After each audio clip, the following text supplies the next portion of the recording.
Jeep ले लिए ताओबट के लिए और जीप पे जा रहे हैं। रास्ता आप देख सकते हैं बहुत ज़्यादा कच्चा है और पत्थर भी हैं यहाँ पे। 4x4 ही, अगर 4x4 पे ही आएँ तो भी ज़्यादा बेहतर है। अदरवाइज़ जो है अपनी गाड़ी पे आ सकते हैं, लेकिन अपनी गाड़ी इतनी ज़्यादा सूटेबल यहाँ पे नहीं रहती। सीनरी बहुत खूबसूरत है, बहुत रास्ता बहुत खूबसूरत है। पूरे का पूरा 3-3.5 से 4 घंटे का सफ़र है। और ये अभी हम स्टक हो गए यहाँ पे। लैंडस्लाइड थी थोड़ी सी, बल्कि सड़क पे काम हो रहा था, तो इसलिए हमने यहाँ रोके, हमने पिक्चर्स वगैरह बनाई थी इस जगह पे। काफ़ी खूबसूरत जगह है।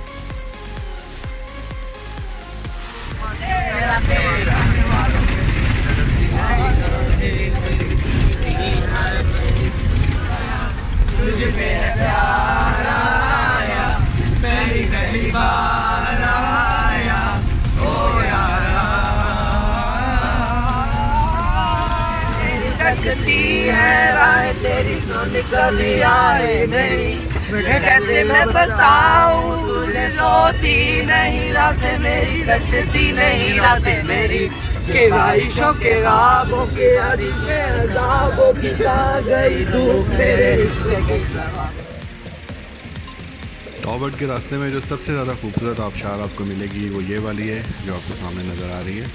इसमें पहले बहुत ज़्यादा पानी होता था। अब जो एक चीज़ जो मैंने अभी नोट की है पिछले कुछ सालों में, वो ये कि मैं जब 3-4 साल के बाद यहाँ पे वापस आया हूँ नीलम वैली में और ताओबट की तरफ, तो इस दरिया में भी पानी कम हुआ हुआ है, आबशार का पानी भी कम है और आगे भी हमें जो है ना पानी को अक्सर जगहों पे कम ही मिला था। आई डोंट नो क्या रीज़न है, लेकिन जगह ये बहुत खूबसूरत है। आबशार की खूबसूरती आप देख सकते हैं, बहुत ज़्यादा वाइट इसका पानी है। और इसमें जो है ना यहाँ पे उन्होंने यहाँ पे बोतलें रख के यहाँ पे ठंडी करने के लिए रखी हुई हैं। पी नहीं थी हमने, लेकिन बहरहाल पड़ी है, यहाँ से आप लेके पी भी सकते हैं।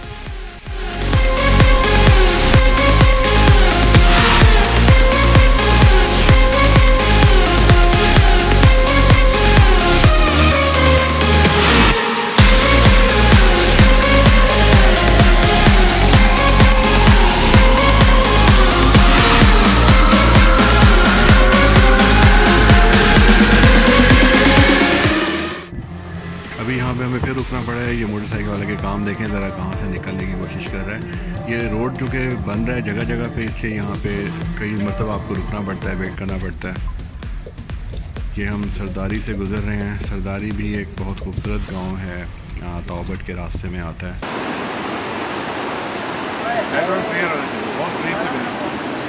अच्छा जी, हम इस वक्त सरदारी में। सरदारी जो है वो ऑन द वे टू ताओबट है। सुबह हम ताओबट के लिए निकले थे, थोड़ा लेट हो गए, कम्युनिटी सर्विसेज वगैरह में हम बिजी थे सुबह। तो खैर उसके बाद हम ताओबट के लिए जब निकले हैं तो रास्ते में आबशार पे रुके हैं। बहुत खूबसूरत जगह है, अगर आप आएँ तो ज़रूर वहाँ पे स्टे करें थोड़ी देर के लिए, बहुत अच्छी पिक्चर्स आती हैं। और दूसरी जो सरदारी है, ये सरदारी का एरिया है, ये भी बहुत खूबसूरत जगह पे है। यहाँ पे आप रुक के इंजॉय कर सकते हैं। अगर आपके पास टाइम है तो आप यहाँ रुक के थोड़ी मतलब ज़्यादा देर स्पेंड कर सकते हैं। और इसके बाद हम जाएंगे आगे हेलमत से होते हुए ताओबट जाएंगे। और हेलमत जो है वो वहाँ पे एक चेक पोस्ट भी है जहाँ पे नॉर्मली टूरिस्ट की एंट्री होती है और उनके आईडी कार्ड वगैरह रख लेते हैं। जब वापस ताओबट से आते हैं तो फिर वो आईडी कार्ड उनको वापस कर देते हैं। सारे का सारा रास्ता जो है वो जीप ट्रैक ही है, लेकिन अगर आपके पास अच्छी गाड़ी है तो आप अपनी गाड़ी पे भी आ सकते हैं। अभी हम जा रहे हैं ताओबट में मिलते हैं।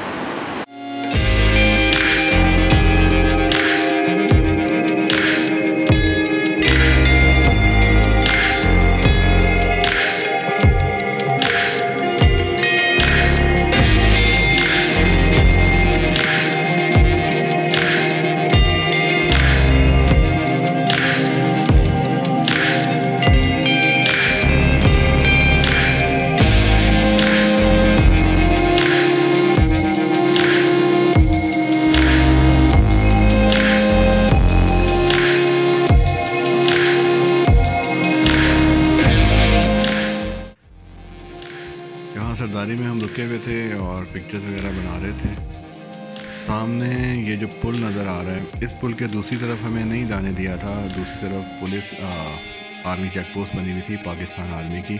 शायद उस पुल के दूसरी तरफ जो एरिया है वो जो इंडियन ऑक्यूपाइड कश्मीर है उसके साथ मिलता है पीछे की तरफ से, तो इस वजह से यहाँ पे सिर्फ लोकल लोगों को जाने देते हैं। हम लोग गए थे, सेंटर तक गए थे पुल के, और ना उन्होंने हमें पिक्चर्स बनाने गई थी। वहाँ से आर्मी पर्सन एक आ गए थे, उन्होंने हमें मना किया था कि यहाँ ना पिक्चर्स भी ना बनाएं और यहाँ पुल भी हम क्रॉस नहीं कर सकते। सिर्फ जो लोकल उस साइड पे जो गांव है वहाँ पे जो लोग हैं वो रह सकते हैं, और इस पुल को जो है ना वही मतलब इस पुल तक क्रॉस करके जा सकते हैं, आम लोगों को नहीं जाने देते।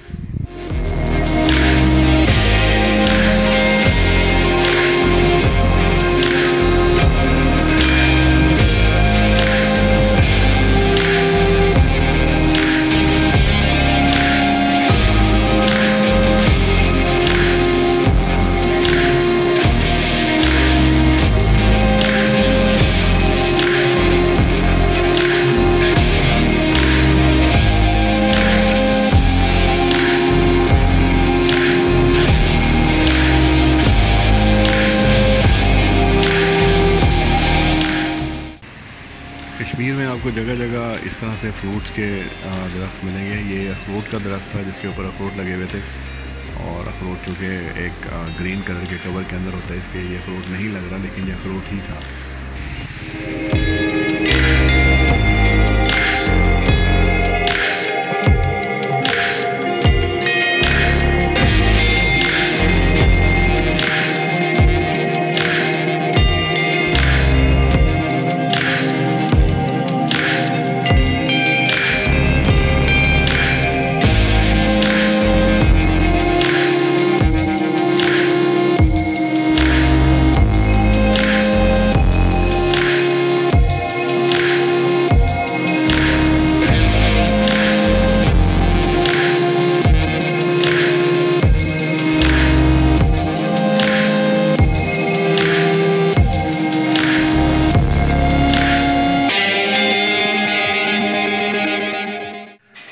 नहीं जी, हम तौबट के रास्ते में एक जगह आती है, हेलमत नाम का एक गांव आता है, वहाँ पहुँच गए हैं। आप देख सकते हैं कितना खूबसूरत गांव है।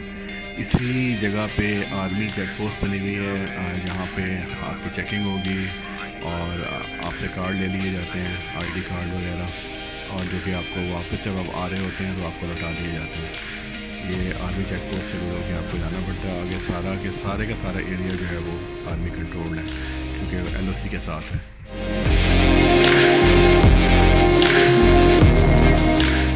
हम लोग हेलमत में जैसे गुजर रहे हैं इस वक्त, आप देख सकते हैं कि दोनों तरफ जो है घर, रास्ते के दोनों तरफ घर बने हुए हैं। इनके जो घर होते हैं ये नॉर्मली ट्रिपल स्टोरी होते हैं, जिसमें नीचे वाले पोर्शन में ये लोग अपने मवेशी और जो बकरियां और इस तरह के जानवर होते हैं उनको रखते हैं।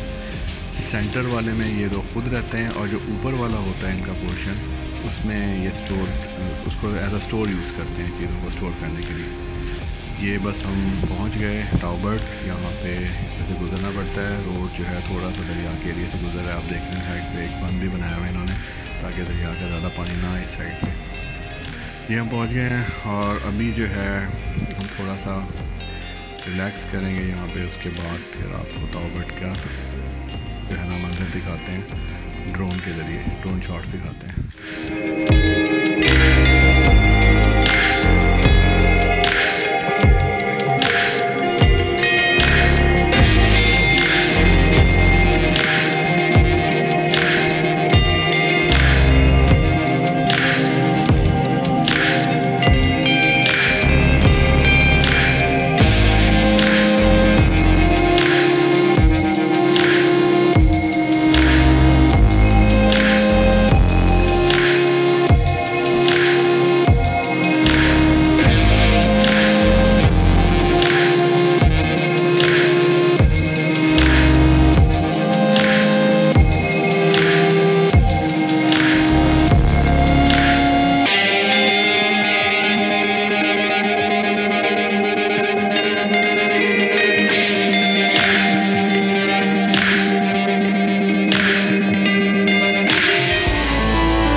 कितनी पुरसकून जगह है यहाँ पे, और यकीनन जब यहाँ पे आप आएंगे तो आपका दिल करेगा कि इस पानी में उतरा जाए और यहाँ पे एंजॉय किया जाए।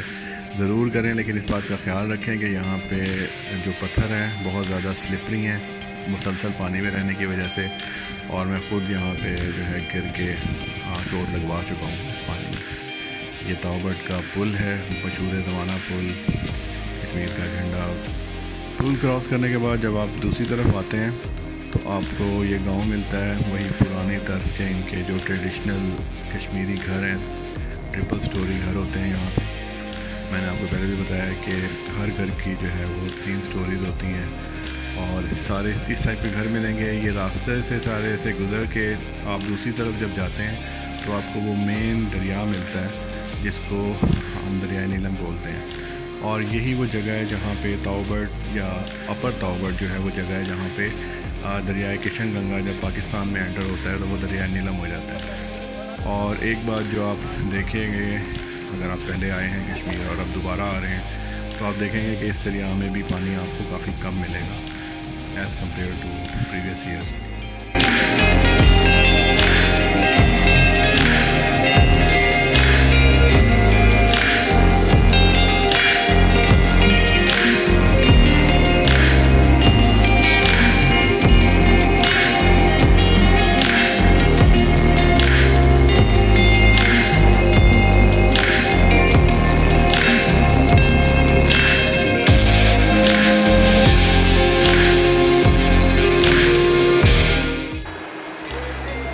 ये है वो दरिया की मेन स्ट्रीम जो दरिया नीलम कहलाती है, और वो दूर सामने जो आपको पहाड़ नज़र आ रहे हैं पीछे बिल्कुल वो इंडियन ऑक्यूपाइड कश्मीर है जहाँ से ये दरिया इस हमारी तरफ एंटर हो रहा है, और यहाँ पे एंटर होने के बाद ये नीलम बन जाता है। पीछे इसको दरिया किशन गंगा बोलते हैं।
पे जो लोकल गवर्नमेंट है उन्होंने यहाँ पे एक मॉडर्न ट्राउट फिश हैचरी बनाई हुई है जिसमें ब्रीडिंग की जाती है ट्राउट मछलियों की। और वो सामने आप देख रहे हैं एंड में जाके हैचरी है जो भी मैं आपको दिखाता हूँ, ये वाली। इसमें जो है ब्रीडिंग के लिए इन्होंने ट्राउट फिश रखी हुई है जिससे ये ब्रीड करते हैं। और हमारे सारे साथी जो हैं वो ट्राउट फिश को देख के एक्साइटेड हो रहे हैं। ये देखें इतनी बड़ी ट्राउट फिश थी इस पॉन्ड के अंदर जो ब्रीडिंग के लिए अंदर रखी हुई है।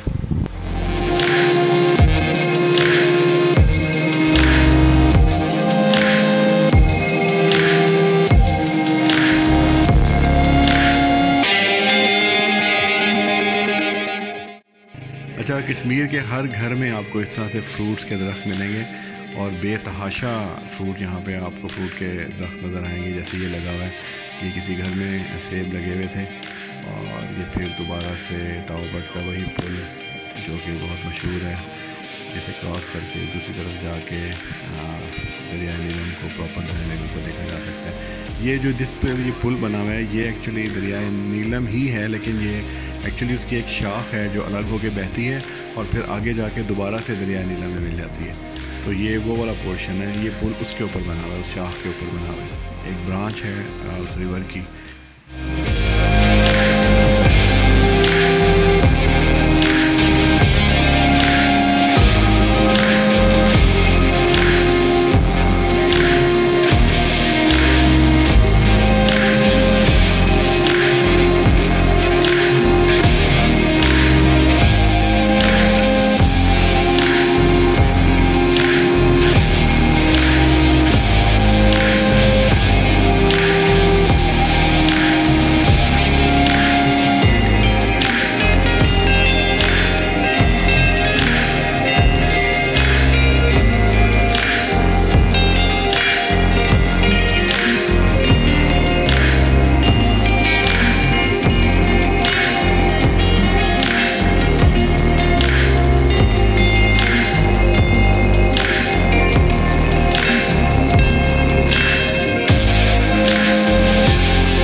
जी हमारे गाड़ी का टायर पंक्चर हो गया है, लेकिन यहाँ पे लोग जो हैं वो काफ़ी हेल्पफुल होते हैं, साबित होते हैं। छोटी सी एक दुकान थी जहाँ से हमने पंक्चर लगवाया और जो मुकामी लोग थे उन्होंने हमारे ड्राइवर की हेल्प की, इसको गाड़ी के टायर को उतारने में, खोलने में, दोबारा लगाने में।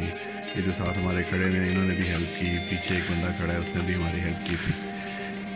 यहाँ पे पंक्चर होने का फ़ायदा ये हुआ कि ये जो इतनी खूबसूरत जगह है यहाँ पे रुक के हमने इसको एक्सप्लोर कर लिया और तस्वीरें वगैरह बनवा ली अच्छी तरह से। ये आप देख रहे हैं एक खूबसूरत सा एक पहाड़ी नाला बहता बाहर है और इस जगह की यही ब्यूटी थी। यहाँ पे बहुत खूबसूरत सीन थे इस नाले की वजह से।